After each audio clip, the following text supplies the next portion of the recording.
Hello friends, কেমন আছেন সব? আজকে আমার জন্মদিন, দেখতে পাচ্ছেন আমি হাজির হয়ে রয়েছি খুবই সুন্দরভাবে। আমাকে এক একজন এক একটা গিফট দিচ্ছে, আমি এই গিফটে অনেক খুশি। তো আমাকে প্রথম যে দিয়েছে এটা হচ্ছে আমার মামের ফুপ্পি, আমি ওনাকে ডাকি আপু। আর আমার খালামুনিও এসেছে, ওরা 5 জন। ওকে আমি ওদেরকে দেখাই। তো আগে ওদের গিফটগুলো দেখাই। প্রথমে আমাকে কিছু চকলেট দিয়েছে এখানে, এবং একটা ব্যাগ দিয়েছে, খুবই কিউট দেখতে ব্যাগটা উনি দিয়েছে, এবং আরেকজনও দিয়েছে।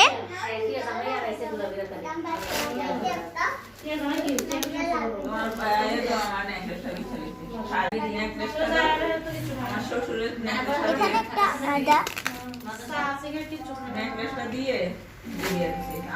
পিছনে আরেকটা দিয়েছে, একটা চেন দিয়েছে, আরেকটা চেন দিয়েছে,